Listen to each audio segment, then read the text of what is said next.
pode ser respondida só com aquela cédula sim e com aquela cédula não. É preciso dar outras cédulas, uma cédula absolvo e uma cédula condeno, que é absolutamente racional, lógico, simplificado e abrangente. Porque lembra muito o direito americano, lembra muito o anglo-saxonismo do júri, onde o jurado responde se o réu é culpado ou inocente. Aqui é disso que se trata. Depois de dizer que houve a materialidade, depois de dizer que houve autoria, o júri responde, absolve ou condena. Então, nesse terceiro quesito, se decide a sorte da causa. E lá na frente, em seguida, vêm as causas de diminuição de pena, as qualificadoras e agravantes. Então, com 5 quesitos, por mais complicada que seja a hipótese, não saímos daquele terror que era o interrogatório, que era o questionário da legítima defesa. Tudo se resolve no número 3, que é dentro do espírito do julgamento pelo júri. Absolve ou condena. Então a pergunta é absolutamente taxativa, clara, expressa, simples e indicada no texto do Código. O réu deve ser condenado ou absolvido. E o jurado tem 2 cédulas na mão. Ou ele absolve, entrega a cédula absolvo, ou ele condena, entrega a cédula condena. Eu penso que isso realmente é uma revolução rejuvenescedora no Tribunal do Júri. Então, espero e torço para que essa reforma, esse anteprojeto de Código de Processo Penal que tem essas modificações em relação ao júri, seja logo discutido, logo votado, transformado em lei e implantado, com a cláusula que eu repito aqui: de nada adianta a mudança da lei, se não houver uma mudança da realidade, se não houver uma mudança das estruturas judiciárias, se não houver uma aceleração desses processos e desses procedimentos, a fim de que o júri não fique sendo isto que é, de processos em que entre o fato delituoso e o julgamento final transcorrem anos e anos. Por fim, para ser absolutamente obediente ao meu áspero irmão, Raimundo Pascoal Barbosa, eu gostaria de fazer algumas considerações sobre a simbiose, a inter-relação entre autoridades e mídia, que tem uma influência fundamental no Tribunal do Júri. Esse é um problema seríssimo no Brasil. Nós temos e devemos à imprensa brasileira assinalar os serviços. Foi o jornalismo investigativo que enfrentou, quando pôde enfrentar o regime militar, que desvendou uma série de escândalos nessa República, que levou até ao impedimento de um presidente da República numa experiência inédita na história dos povos. Um presidente da República submetido ao processo de impeachment e democraticamente afastado. Mas, ao mesmo tempo, o que se tem percebido ultimamente é uma interação mídia-autoridades que prejudica a concretização da justiça feita pelo Tribunal do Júri. Aqueles casos em que a autoria é incerta e em que se faz uma campanha de mídia apontando alguém como culpado, acaba por inviabilizar a prestação da justiça pelo Tribunal do Júri. Se inviabiliza a prestação jurisdicional feita pelo juiz togado, imagine-se o Tribunal do Júri, que é sintonizado, que é um sismógrafo sensível daquilo que pensa, daquilo que sente, daquilo que imagina o termo médio da sociedade. Então é preciso que nós levemos em conta isso no momento em que se prepara uma reestruturação e uma reengenharia no Tribunal do Júri no Brasil, a fim de que tenhamos condições de desvendar e construir mecanismos capazes de impedir essa influência tão terrível ao ponto de transformar alguns julgamentos numa espécie de tragédia grega, onde tudo já se encontra decidido e só se cumprem os rituais formais do julgamento. Essa é uma questão séria, é uma questão difícil, e como todas as questões sérias e difíceis, ela não tem uma explicação e uma solução fácil. Criminalizar condutas, como já se tentou em anteprojetos, criando o crime de publicidade opressiva, preconizado por Sérgio Pitombo, inclusive, a criação de um código de ética, em que efetivamente essa luta pelo furo, essa guerra pela notícia em primeira mão, não destrua a possibilidade do controle de qualidade da notícia. A proibição de julgamentos enquanto houver o chamado frenesi da mídia, são questões que precisam ser estudadas e precisam ser resolvidas sob pena de nós não conseguirmos chegar ao nosso ideal, que é a procura de uma justiça concreta e verdadeira. Eu vou agora, depois de meia hora, passar a palavra ao doutor Valdir Troncoso Pérez. Ele é, como já disse Raimundo Pascoal Barbosa, sem dúvida nenhuma, o maior orador de júri do Brasil. Ele foi, é e continua sendo. A altitude da sua eloquência é de tal maneira remarcada que eu já ouvi falar dezenas de vezes. Já fiz júri com ele, contra ele, do lado dele, e sempre me emociono com a sua capacidade verbal. E já disse uma vez dele que a gente não sabe se ele pensa antes de falar ou se ele fala antes de pensar. De modo que quero encerrar falando ao Valdir e lembrando um verso do Drummond que eu acho que exprime a minha relação com ele, que eu já usei uma vez, quando eu disse a ele que fazer um discurso antes dele era como mandar um ramalhete de flores artificiais pelo correio ao inventor dos jardins. Muito obrigado.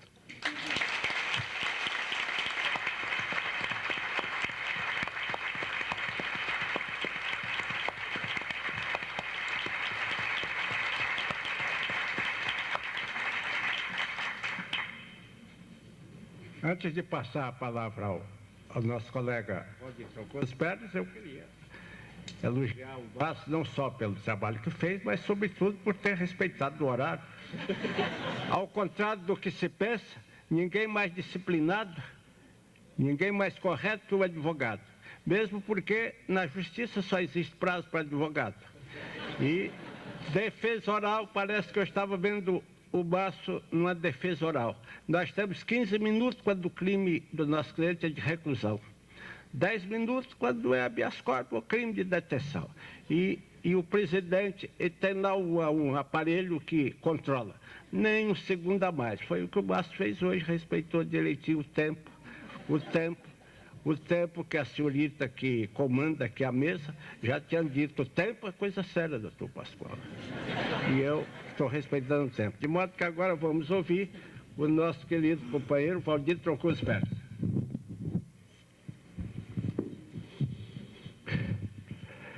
Meu dileto amigo Raimundo Pascoal Barbosa, eu tenho dito com reiteração, reafirmado, de que se nós vivêssemos num país de esplendor moral, você significaria uma das figuras mais altas e mais expressivas dessa nação. Vivendo num país profano, encontrar uma pessoa que tem a sua pureza de alma, que tem a sua legitimidade, que tem a sua autenticidade, que tem a sua unidade interior, que é um homem deslembrado das coisas materiais para viver no âmbito das coisas do espírito. É encantador, é sedutor, é lindo, é bonito, é um espetáculo, é um hino de louvor ao homem, à caridade, à bondade, à honradez, à dignidade. Todas essas virtudes que você condensa e que são absolutamente inigualáveis, que a gente fala não é para te agradar, é porque realmente você é o melhor de nós. Meu caro promotor Fauzi, eu cumprimento o Ministério Público com devotado amor, porque sempre tive por ele uma reverência extraordinária. E dizia uma colega sua há pouco que eu fico muito honrado em sair da advocacia sem nunca ter tido uma briga com o Ministério Público. Ao Márcio eu dedico o meu carinho, o meu afeto, o meu amor. A ele eu louvo, a ele eu deixo todos os encômios, a ele eu aplaudo. Ele que é versátil, talentoso, hábil, até astuto. Ele que tem todos os predicados de advogado. Dizem que o maior fracasso que pode experimentar um orador é ter que confessar à plateia que está doente. Que isso é a desfaçatez do inepto. Que isso é a confissão do fracasso antecipado do impotente. Mas eu quero dizer que eu fiquei com medo de uma falência, de maneira que eu trouxe um trecho escrito para deixar gravado o meu depoimento para vocês a respeito do que eu penso ao Tribunal do Júri. E peço licença para fazer o que eu nunca fiz, para ler. E eu não sei ler e eu não enxergo para ler, além do que eu não sei escrever e tenho uma impropriedade muito grande para fazê-lo. Entretanto, eu me abalanço para que fique muito patente o meu pensamento. Para adentrá-lo, quando se transpõe o pórtico do judiciário, aparece, sob a égide do Senhor na cruz, o majestoso salão nobre do Tribunal do Júri, anunciando que o poder é solene, mas democrático, técnico, mas participativo, abrigando no seu interior a pureza dos homens sem toga para auxiliar na administração do júri. O júri não o deixem tocar, senhores. Não foi inventado. Não tem autor que o concebesse. Irrompeu. Foi uma erupção necessária e espontânea para destruir e vencer a tirania do opressor, fiel guardião do direito à liberdade. A acusação vem desde todo sempre. Não precisou nos seus primevos de regulamentação. Assentou-se na força física, hierárquica e estatal, nas mil formas que a ensejam. Sobrevive a algures sem limite. Não foi contida por inteiro. Tem a colaboração de uma corte. Precedeu a defesa que ainda engatinha, muito amorfa e indefinida, pobre de literatura que lhe dê contornos, apenas conceito abstrato contemplado na lei magna, tratados e normas jurídicas que a exigem, menos como realidade e mais como preenchimentos formais no âmbito adjetivo. O mais alto nível que ela atinge é no Tribunal do Júri. Nele, o advogado que tem um dever messiânico pode falar, se exprimir de toda maneira, modular a altitude da voz, cruzar textos de prova, socorrer-se das ciências auxiliares do direito, manifestar-se por gestos, permitir que a alma constantemente sofreada se expanda até os limites extremos, representar, orar de maneira científica e contraditar, ser a voz do criminoso oprimido, exercer a vigilância pelo à parte, preferir o jurado imparcial, fazer a conjunção da arte e a ciência, usar a retórica, essa grande fonte do saber real, exibir a sua sinceridade, contender com o sempre leal e sábio representante do Ministério Público, atravessar desperto o dia e a noite, ter o estímulo de manter uma integração e uma interação com os julgadores. Em síntese, caminhar ao descampado, sem atalhos, na direção do sublime, que é a obtenção da justiça. A palavra, o verbo, precedeu a escrita. Esta não passa de uma memória imprecisa daquela. O grafar é compor a música sem som. É o retorno ao cinema mudo. É a barganha do estático pelo dinâmico. A linguagem no mundo animal é sonora, a demonstrar a excelência dessa forma de comunicação. A evolução do mundo dependeu da oralidade, e foi através dela que os profetas e o Senhor ensinaram a virtude e a piedade aos homens.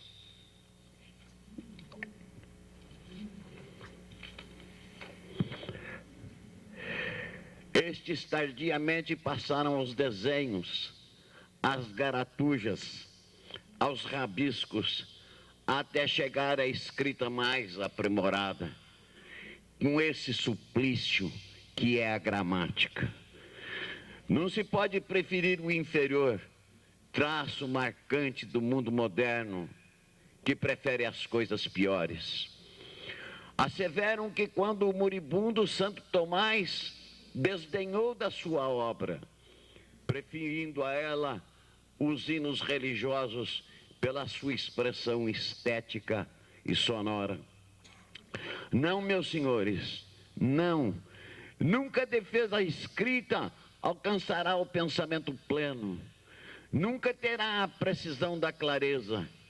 E não poder explicar equivale a não saber, como queria Péricles.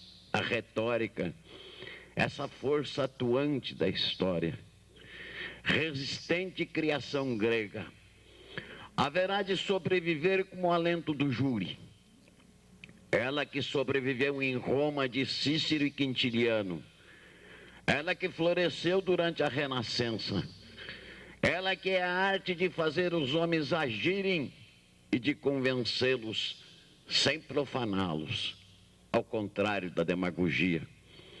Sustento a superioridade do homem do povo para julgar os crimes contra a vida, porque educar é experimentar, e mais sabe quem vive os duros embates da vida sobre essa região complexa que é o universo da vida íntima do homem, inacessível pelo saber das letras jurídicas apenas. Não é demais repetir com Ortega y Gasset que um físico, um químico, um matemático e um jurista sabem tanto da alma humana quanto um barbeiro suburbano.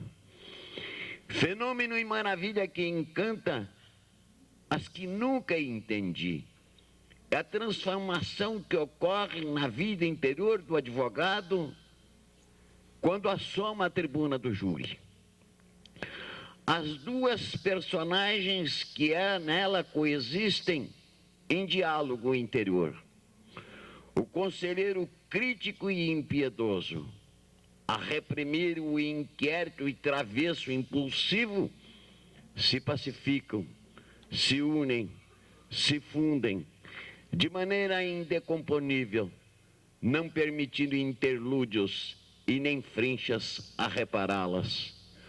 O monoideísmo se apossa do espírito. A dualidade, corpo e alma, se existe, se incorporam para realizar um único ser, O advogado verdadeiro, pleno, único, deslembrado dos seus problemas domésticos, econômicos, de saúde e de qualquer tipo. A figura do réu, sobranceira e onipotente para o defensor, abarca todas as emanações do seu espírito, que se esquece da alegria e da dor para concentrar-se na defesa. Nela, somente nela, senhora e guia da locução a ser produzida.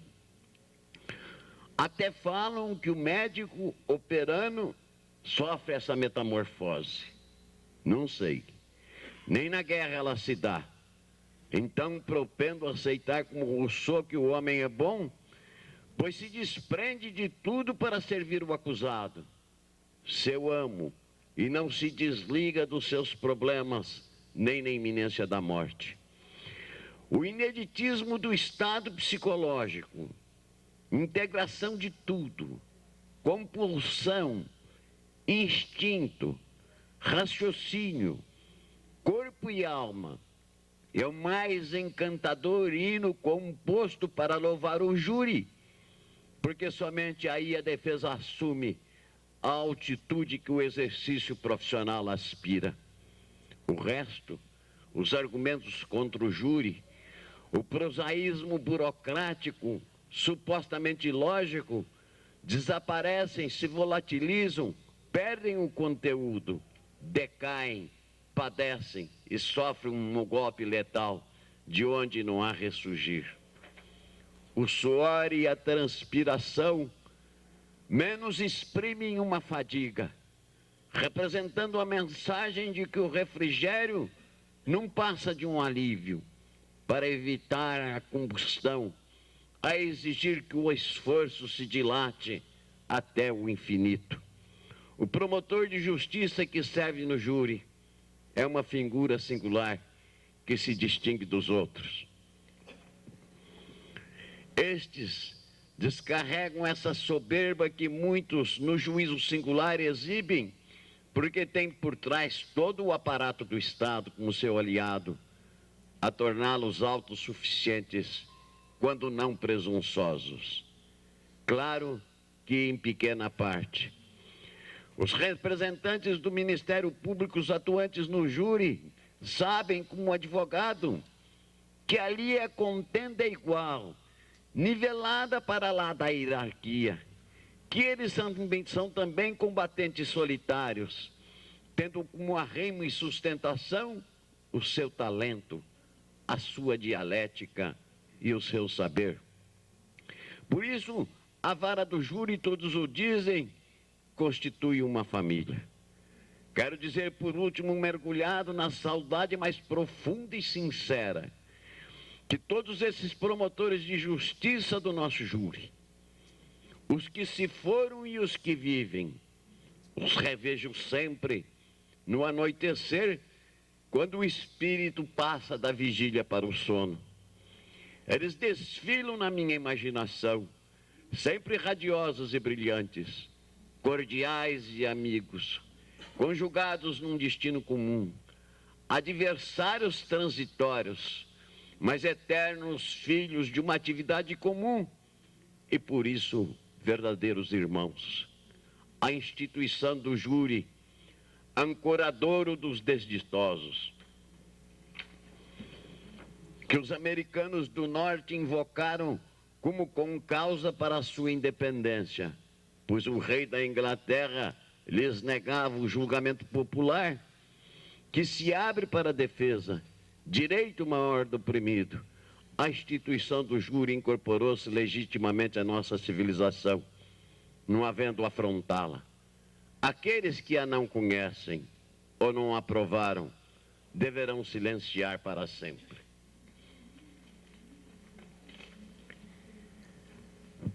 Eu gostaria agora, senhores jurados,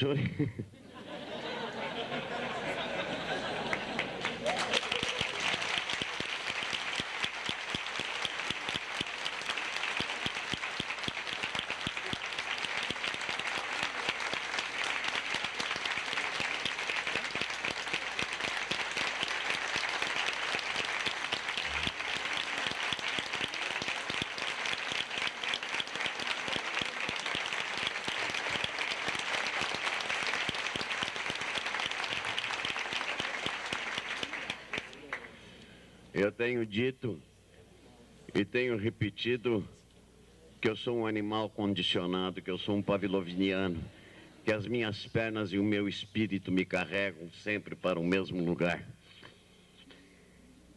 Eu queria que vocês raciocinassem um pouco a respeito do júri. Vocês, sobretudo, que são moços, que vão ter que lutar pela vida, que vão ter que enfrentar a batalha, a hostilidade, a adversidade, o duro combate, rigoroso, severo, que exige. Eu gostaria que os senhores pensassem um pouco nessa reforma do Tribunal do Júri. Porque eu não tenho o otimismo do meu querido amigo Tomás Bastos. Eu tenho muitas dúvidas que me assaltam e que se me estadeiam no espírito. Uma das principais coisas a serem observadas nessa reforma, eles nem passaram por perto. Eu até pediria ao jurista Luiz Flávio Gomes, que tanto gosta de escrever, parece que ele é tão viciado em fazê-lo como eu sou viciado em falar. Eu pediria até a ele que escrevesse um artigo sobre um tema que foi suscitado há 40 ou 50 anos atrás pelo professor Soares de Mello, catedrático de Direito Penal, de uma feita quando eu era o defensor. Ele sentiu que no instante da exaustão do tempo que eu tinha para a defesa, ainda me faltava alguma coisa para dizer. E condenar alguém a não dizer alguma coisa é condenar o réu a ficar indefeso. E o jurado dizer que não está esclarecido para decidir a causa é praticamente impossível, porque eles não têm a coragem de confessar essa fraqueza.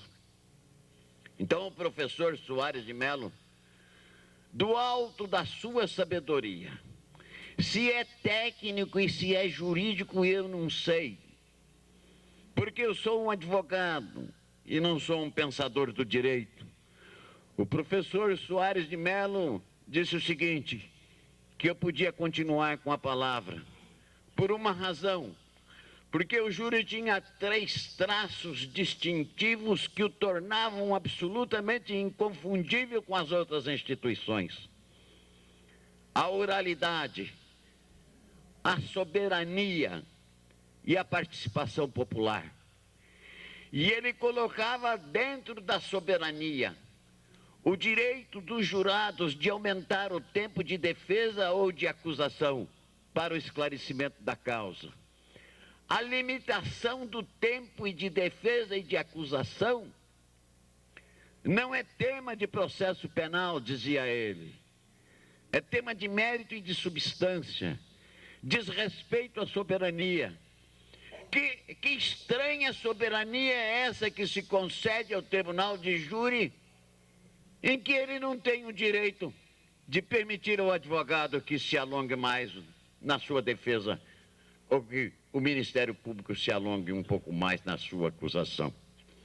Até porque existe uma grande desigualdade na quantidade daquilo que é dito dentro do espaço de tempo mensurado pelo Código do Processo Penal. Quem tem o automatismo da linguagem, quem tem o hábito do júri, quem fala rápido, fala muito mais em 2 horas do que fala aquele que não tem o hábito e o condicionamento do tribunal do júri.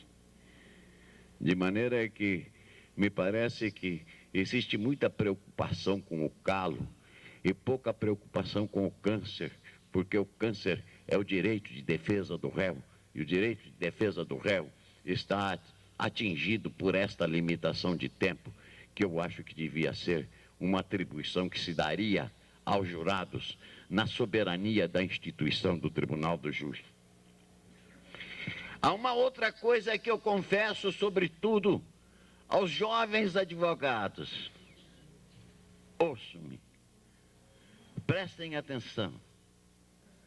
Lembrem-se de mim quando eu me for. Quando vocês forem subjugados pelo infortúnio, vocês digam assim, aquele espanhol tinha razão. Ele foi nosso amigo, ele falou a verdade.